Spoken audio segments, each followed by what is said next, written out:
이정현 선수 아까 뭐 의학 그러셨는데 와 진짜 기가 막힌 게 하나 있었어요. 최상급 플라핑이었어요. 김종준 기본적으로 자세가 높아요, 되게. 그러니까 세계 선수권 때 이번에 이 꼬라지가 나는 거 아니야.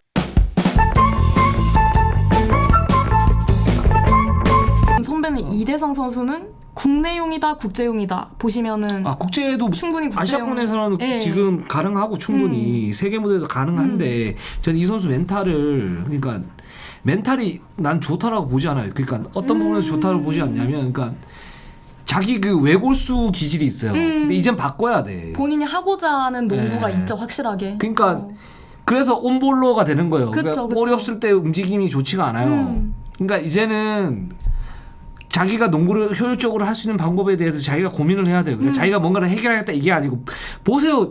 이게 문제가 뭐냐면 아르헨티나나 러시아나 이런 팀들이 에이스가 있어요. 맞습니다. 그러니까 아르헨티나는 어쨌든 루이스 스콜라가 리더고 라프로비톨라가 스페인 리그 MVP에 얘가 이제 슈터긴 한데 어쨌든 외곽에서 에이스란 말이에요. 근데 네. 눈에 잘 안 띄어요. 왜? 팀 동료를 적극적으로 이용을 해버리니까 기본적으로 얘들이 뭐 1대1 해가지고 스텝백하고 이런 게 별로 없단 말이에요.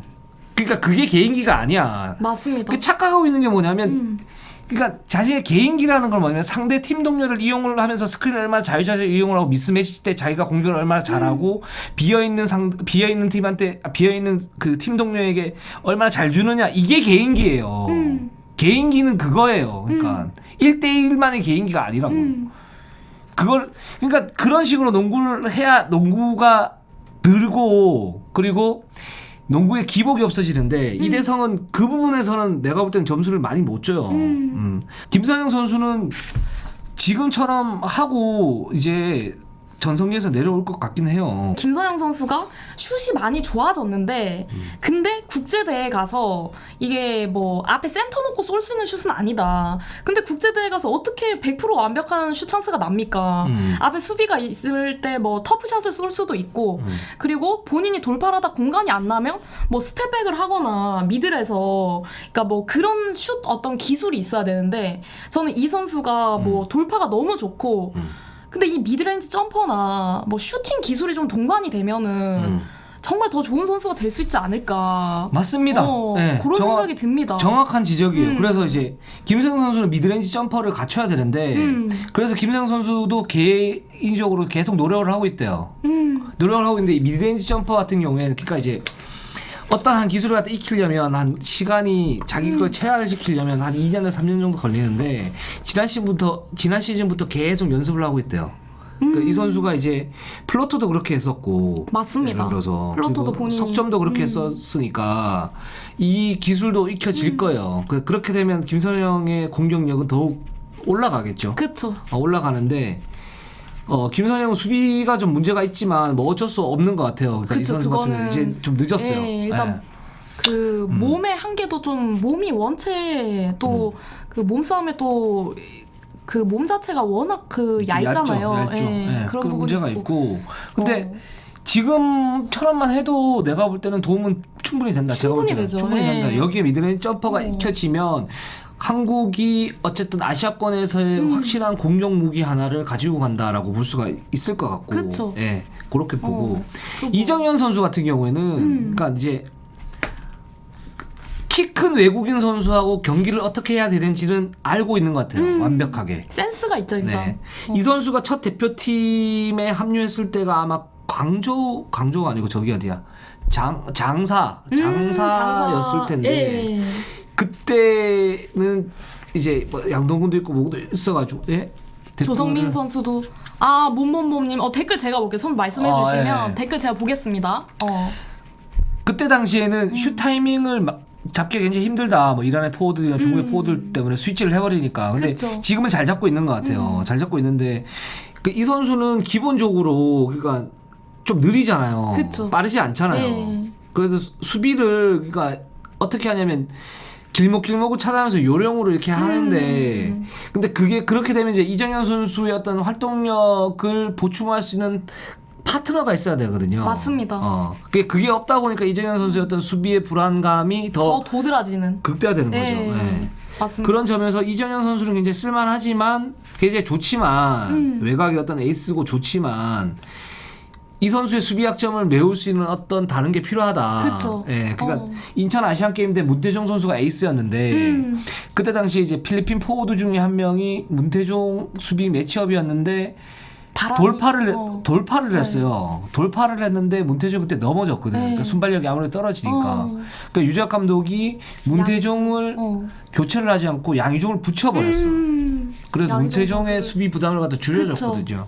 이제 그런 식의 어떤 그 선수 기용이 좀 필요한데, 근데 세계 선수권은 그렇게 만만한 대회가 아니어서 그렇게 할 수 있을 그런 공간이 생길까라는 좀 의문도 좀 들긴 합니다. 맞습니다. 그리고 뭐 이정현 선수 같은 경우에 수비가 가장 크지만은 사실 슛도 좀 불안하다. 뭐 이 선수가 이제 여러 가지 할 수 있는 장점이 많은 득점력을 갖춘 선수지만 슈터라고 보기에는 사실은 슛이 그렇게 정확하진 또 않거든요. 그렇죠. 그래서 그런 슛에 대한 불안점이 좀 나았지 않았나 이런 생각이 좀 들었고. 이정현 선수 아까 뭐 의학 그러셨는데 와 진짜 기가 막힌 게 하나 있었어요. 네. 아르헨티나전에서 그때 매치업 상대가 누군지 모르겠는데 예. 이렇게 드리블을 하다가 이정현이 진짜 팔을 싹 끼고 난 다음에 근데 그 선수가 살짝 반응을 했어. 그 치고 들어가니까 반응을 할 거 아니야. 그래서 이렇게 확인 딱 했어요. 심판 딱 불고 그 선수 이렇게 하고 그 선수는 뭐 당황해서 아니 이거도 아니야. 이렇게 보면 이 뭐지? 도대체 이게 뭐지? 아 근데 그 플라핑이 그 플라핑이 그 플라핑이 최상급 플라핑이었어. 그러니까 야 이거는 안 불기도 애매하고 안 불면 진짜 이상하고 이거 불긴 불하는데 이거 불면 수비자 파울이고 와 근데 하려면 그렇게 해야 돼. 진짜로. 지금 뭐 미혼하시님이 문화 충격이다. 문화 충격이다. 이승현 선수 사실 수비를 정말 잘해줬죠. 이승현 선수. 이 선수는 저는 4개국 대회 때부터 굉장히 좀 인상적이었던 게 이제 뭐 정말 팀에 헌신한다. 사실 지금 대표팀의 어떤 성향들을 보면 공격 성향을 가진 선수들이 상당히 많습니다. 근데 이승현 선수 같은 경우에 라거나 선수의 그 부담을 좀 나눠줄 수 있는 그런 선수인데 정말 아쉬웠던 게 또 공격력이에요. 이 이승현 선수가 오리온에 있을 때부터 나오는 모습들인데 조금 주도성을 가지고 본인이 할 법도 한데 그러니까 제가 지금 이거를 준비하면서 생각을 해보니까 고려대 시절부터 굉장히 그 이 선수 옆에는 많이 득점을 해주는 그 조합이 있었어요. 고려대 시절에 이종현 선수가 거의 점수를 많이 넣고 이승현 많이 수비해주고 그리고 오리온에 와서는 헤인즈라는 또 퍼즐이 있었고 그렇다 보니까 이 선수가 너무 본인이 수비해주는 거에 이제 익숙해지지 않나. 충분히 공격에서 욕심을 좀 내줘도 될 것 같거든요. 그러니까 오세근이나 뭐 이종현이나 저는 당장 이종현 선수가 들어와도 그렇게 큰 뭐 효과는 없을 것 같고 그러니까 블록 세로 수비는 괜찮지만 공격력이 좋지 않고 그쵸. 최근에는 더더욱이나 이제 빅맨들이 밖에서 이제 쏘는 거. 그렇죠. 근데 이종현 선수의 어떤 스피드로는 그 외곽 수비가 안 되니까. 근데 오세근 선수가 만약에 들어오게 되면 이승현 선수는 한 10에서 15분 정도 이렇게 뛰면서 뭐 이렇게 갈 수도 있고 아니면 이승현이 메인으로 뛰면 오세근이 이렇게 갈 수도 있는데 근데 이승현의 가장 큰 장점은 그거잖아요. 하다디도 막을 수 있고 외국인 그 빅맨들이 이제 포스트업을 칠 때 어떤 수비가 된다는 거잖아요. 1대1로. 버티는 수비가 되죠. 나는 이제 그 정도만 하면 되고 근데 공격에서 아쉬운 점은 그 픽앤팝을 많이 하잖아요. 이승현이. 아니면은 반대쪽 사이드에서 2대를 할 때 외곽으로 빠져가서 석점을 던지는데 그 정확도가 좀 높아졌으면 좋겠다. 정확도 더 현실적으로 봤을 때. 그러니까 더 이상의 어떤 공격 무기를 발휘하기는 쉽지는 않다. 근데 그 석점이라도 굉장히 좀 해준다면 훨씬 더 한국 공격이 날카로워질 수 있다. 맞습니다. 뭐 그렇게 생각이 들거든요. 우리가 지금 왜 한국 농구가 이 지경이 됐냐라고 했을 때 어떤 유망주가 나오면 그 유망주에 대해서 제대로 가르칠 수 없는 지도자들이 그렇게 많지 않은 게 사실이에요. 중고교 때. 그래서 지도자의 문제가 있는 거고 프로 일부 감독들도 그 선수의 어떤 절대적인 기량을 높여줄 수 있는 방법으로 뭔가의 훈련법을 갖다 제시를 해야 되는데 쓰려고만 하는 거야, 그죠? 맞습니다. 그리고 자기 틀에 맞춰가지고 안 되는 건 안 된다 그러고 그래서 뭔가를 갖다 기량을 넓혀줘야 되는데 자꾸 좁히는 거예요. 그래서 지도자에 문제가 있다라고 저는 이제 비판을 계속 하는데 구시대도 훈련법 맞고요. 근데 이제 최준용 선수는 슛은 분명히 있어야 됩니다. 그래야 좀 더 좋은 선수들이 그건 당연한 거잖아. 맞습니다. 그죠? 근데 지금 상황에서 최준용이 들어가면 한국의 골 및 리바운드 이런 부분들이 강화되는 건 맞아요. 그리고 그 선수의 특출난 부분들이 키 크고 세로 수비가 되는데 달릴 수 있다라는 그쵸. 거. 예, 그리고 패싱이 된다라는 거. 그 점이 굉장히 큰 강점이잖아요. 이런 그 어떤 특화된 선수들이 있는 거는 국대에서는 굉장히 좀 필요하다. 그래서 최준용은 이제 국제용인 거죠. 어떻게 보면 맞습니다. 지금 예. 상황에서는. 예, 그러니까 국제용인데 그리고 괜찮아요. 좋은데 여기에서 슛을 좀 갖추세요. 그러니까 슛은 개인 노력이 정말 필요한 건데 맞는 말씀이시고 예. 최준형은 슛의 어떤 볼 줄기를 볼 때 문경 감독이 그랬어. 아, 볼 줄기도 괜찮다. 맞아요. 저희가 이제 선수 개개인별 리뷰를 준비하다 보니까 공통적으로 나타나는 게 슛이에요, 슛. 슛. 그러니까 이게 우리 대표팀 경기를 보면은 러시아나 아르헨티나 보면은 수비가 우리가 잘 됐어요. 수비가 잘 됐는데 시간에 쫓겨 쏘는 터프샷들 3점 라인보다 한 발 뒤에서 쏘는 터프샷들이 다 들어가요. 그만큼 슛이라는 기본기가 다 좋은 거예요. 근데 네. 이게 문제가 뭐냐면 이게 어. 기본기가 이제 우리가 지금 제일 약한 건 제가 볼 때는 그러니까 수비 스텝 그리고 슛인데 네. 이거의 공통점은 뭐냐면 코어예요. 몸의 코어. 그러니까 허리에서 여기 골반 사이에 있는 이 코어를 얼마나 잘 유지하느냐. 이 여기에 대한 파워전, 이걸 파워전이라고 그러잖아요. 파워전의 어떤 힘이 굉장히 강력해야만이 하체가 발달이 되면서 자세를 낮춰줄 수 있고 자세를 낮춰줄 수 있어야만이 수비 스텝을 정교하게 가다듬을 수 있고 그리고 슛 같은 경우에도 세 가지로 나눌 수 있잖아요. 그러니까 석점 슛, 그 다음에 미드 점퍼, 그 다음에 돌파인데 그쵸. 근데 석점도 최근에는 어떤 슛이냐면 보통 보면 스크린 받아가지고 그대로 올라가는 그런 슛이잖아요. 네. 오픈 찬스가 별로 네. 없으니까. 그랬을 때는 여기 이 코어가 제대로 갖춰져야만 그런 슛이 안정적으로 하체에서 뒷받침되면서 올라가면서 그쵸. 쭉 올라갈 수 있는 거잖아요. 미드 점퍼는 뭐 말할 필요도 없고 김선영이 사실은 이런 요쪽이 안 좋아 그렇게 좋지가 않아서 미드 점퍼가 잘 안 되는 거거든요. 양동근이 잘 되는 이유는 그 이유고. 그쵸. 이쪽 파워전이 밸런스가, 좋으니까. 그러니까 수비 스텝이 좋은 맞습니다. 거거든요. 이어지는 부분. 그러니까 그런 기본기를 뭐 초등학교, 중학교, 고등학교 때 계속 연습을 해야 돼요. 그러니까 초등학교 때 수비 스텝은 NBA 그 미국에서도 합니다. 예, 그러니까 그거는 필수예요, 필수 그냥. 그쵸. 예를 들면 학교에서 그냥 국영수하고 똑같은 거야. 예, 예. 그러니까 더하기 빼기하고 똑같은 건데 그게 더하기 빼기를 안 하려고 그래. 예. 그러면 더하기 빼기 안 하면 2차 방정식 풀 수 있겠냐고요. 못 풀죠. 그러니까 세계선수권 때 이번에 이꼬라지가 나는 거 아니야. 그쵸. 근데 지금 스노우볼님이 준범이가 그립다고 하시는데 만약에 슈터를 데리고 갔어요. 근데 전준범 선수가 슛은 물론 정말 좋지만은 데리고 가면 수비 안 되죠. 몸이 얇아서 리바운드 안 되죠. 마이너스 뭐 분명히 존재한다는 거죠. 슛만 보고 데리고 간다? 그것은 우리가 리바운드가 되고 전준범 외에 나머지 선수들이 아까 선배가 말씀해 주셨듯이 문태종을 데려갔을 때 그 선수를 보완해줄 수비의 강점인 양희종을 붙인다든지. 근데 지금 대표팀 그게 아니라는 거죠. 그렇지. 네. 맞아요. 그래서 뭐 슈터를 왜 안 데려갔냐 그러시는데 정말 완벽한 찬스 안 납니다. 안 나요. 동의를 하고 완전히. 그러니까 전준범, 임동섭을 만약에 데리고 갔다. 그랬을 때는 이게 어떻게 보면 클래식한 농구예요. 그쵸. 그러니까 슈터, 퓨어 슈터. 퓨어 슈터가 어디 있어요? 전준범 슛 한 번도 못 쏠 걸? 예를 들어서 찬스가 제대로 안 나죠. 찬스가 안 나는데 조성민도 거의 못 쐈는데 그쵸. 월드컵에서 그 어쨌든 스텝이 굉장히 좋고 스크린을 잘 이용한다는 조성민도 제대로 못 쐈는데 문태준밖에 못 쐈어요. 근데 전준범하고 임동섭을 데리고 간다. 그러니까 오픈 찬스에서 슛은 좋을 수 있겠죠.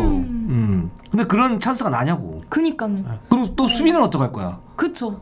그 프레임 얇은 애. 그래서 이란전에 학살당했잖아요, 우리가. 그리고 이게 지금 외곽만 문제가 아니고 레이업도 메이드가 안 돼요. 이거는 뭐 심리적인 문제인지 뭔지 모르겠지만 레이업도 그냥 기본적으로 놓치지 말아야 될 슛. 이게 기록되지 않은 턴오버 아니겠습니까? 그러니까 국내에서 레이업을 쏠 때 편하게 올라가는 거죠. 그쵸. 근데 여긴 높잖아. 근데 그렇게 되면 뭐가 필요한 플로터가 필요하죠. 그쵸. 또는 헤지테이션에서 퀵앤슬로우 해서 상대 타이밍을 뺏어야죠. 근데 그런 게 안 되는 거야. 그쵸. 그러니까 슛 올라가면 찍히니까 슛을 뭐 이상하게 뭐 이렇게 쏘는 거예요. 그럼 정확도 떨어지죠. 본인의 밸런스에서 못 올라가는 거죠, 슛 자체. 그래서 그렇게 되는 거죠. 슛도 이제는 그런 기술을 좀 가르쳐 줘야 되지 않나. 뭐 지도자분들이 많은 고생을 하시겠지만 이제 좀 많이 도와주셔야 될 것 같아요. 우리나라 농구 발전을 위해서. 그러니까 이제 파워존을 키우고 여기서 키우면서 이제 하체를 안정화시키고 그리고 또 하나가 거기에서 또 하나가 짝이 이루어야 되는 게 이제 스크린을 어떻게 활용할 것인가. 맞습니다. 이런 문제거든요. 스크린을 이제 돌아서 나올 것인가 아니면 나가는 척하면서 반대로 돌 것인가 뭐 여러 가지 옵션들이 있는데 그거를 잘 활용할 수 있어야 되는데 문제는 지금 중고등학교 보면 스크린을 하긴 해요. 근데 스크린의 중요성을 잘 모르고 그냥 스크린 그냥 하는구나라고 하는 것 같아. 예를 들면 그러니까 기본적인 피켓롤이 있고 뭐 기본적인 피켓팝이 있지만 거기에 따라 파생되는 어떤 옵션들이 수십 가지가 있는데 그쵸. 이제 그 수십 가지를 상황별로 다 이렇게 활용하기 위해서는 그 스크린에 대한 이해도가 있어야 되는데 대학 농구 가보면 이 스크린 수비도 그렇고 스크린 공격도 그렇고 전혀 이해도가 그렇게 난 많은 걸 못 봤어요. 네. 김정주 선수는 그 몸이 좀 컨디션이 그렇게는 좋지 않다라고 그랬어요. 그쵸. 그러니까 이제 햄스트링이 좀 올라왔다라고 그랬었고, 근데 뭐 그게 그렇게 큰 건 아닌 것 같고, 예. 그 컨디션에 어떤 약간 영향은 있겠죠. 근데 저는 저번에 정한 선배 세컨 리바운드에서도 말을 했지만 김종규 선수가 할 수 있는 부분이 분명히 있는데 네. 뭐 픽앤팝이라든지 아니면은 이 선수 제일 잘해주는 게 솔직히 부지런한 거예요. 외곽 슈터들 스크린 걸어주고 리바운드 잡아주고 가담해주고 속공도 띄워주고 뭐 대단한 거는 아니어도 이게 우리 대표팀한테는 상당히 도움이 되는 부분인데 본인이 할 수 있는 부분이 지금 안 되고 있는데 저는 심리적으로 저는 뭐 멘탈적으로 뭔가 무너진 것이 아닌가라는 생각이 들었습니다. 김정규는 기본적으로 자세가 높아요, 되게. 그러니까 계속 똑같은 얘기를 하는데, 그러니까 그래서 이제 파워존이 발달이 안 된 거죠. 그래서 어떤 포스트업을 이렇게 할 때, 상대가 포스트업을 할 때 그 포스트 수비를 보면 굉장히 자세가 높아서 되게 불안해요. 근데 그게 모든 거에 다 영향을 미쳐요. 맞습니다. 자세가 높기 때문에 기본적으로 드리블을 할 때도 높죠. 그러면 실책할 수 있는 확률이 높죠. 패스를 받을 때도 자세가 높기 때문에 실책할 확률이 높죠. 그렇죠. 그러니까 실제적으로 그 선수가 탄력이 좋고 스피드가 좋고 그 높이에 비해서 스피드가 좋은 선수인 건 맞고 그리고 중거리 슛이 좋긴 하지만 근데 센터가 아무리 트랜지션 요즘 시대고 뭐 스몰 라인업에 뭐 스페이싱 농구를 한다고 그래도 기본적인 미스매치 했을 때 어떤 골 밑에 어떤 공략 그리고 포스트에서 어떤 수비 이런 거는 된 상태에서 나머지를 해야 되는 거잖아요. 그쵸. 근데 그 중심이 흔들려 버리니까 김종규가 기복이 되게 심한 거거든요. 맞습니다. 예. 김종규는 마지막으로 말씀드리면 그러니까 이제 지금 지도자들 다 알 거예요. 지도자 프로 감독들이 다 알 거예요. 김종규의 장점과 단점. 그러니까 달릴 수 있는 센터. 그쵸. 그리고 굉장한 높이. 그리고 중거리슛 괜찮고. 이제 그래서 그 선수를 어떻게 패턴을 만들어 주느냐에 따라 가지고 그 팀에서의 어떤 역할이 달라져요. 맞습니다. 근데 또 LG에서는 또 어떤 게 있었냐면 김진 감독은 김종규에 대해서 크게 생각을 안 했어요. 바깥으로 그냥 내버려 버렸잖아. 그렇죠. 제퍼슨이라는 뭐 굉장히 이제 득점을 많이 해주는 항상 센터를 데리고 김진 감독님은 썼으니까. 영병 몰빵 농구를 했었고 그쵸. 기본적으로 현종 감독도 뭐 저 메이슨 몰빵이었잖아. 다를 바가 없고. 근데 이제 김종규가 그때는 이제 2m 이하의 선수들이 있으니까 자기 높이 압도적이니까 좀 했던 거고. 그래서 그 선수를 활용하긴 해야 돼요. 활용하긴 해야 되는데 자기의 어떤 그런 약점들은 자기가 스스로 고쳐야죠. 그쵸. 고쳐야 되는데 그 지금 이런 상태에서 예를 들어서 TV로 가서 뭔가 경기를 한다 그랬을 때는 이상범 감독이 패턴을 정확하게 좀 세밀하게 줘야 돼요. 그러니까 안 되는 부분에 대해서는 뭐 매치업을 바꿔준다던가 그쵸. 뭐 이런 식으로 아마 조정이 들어갈 거예요.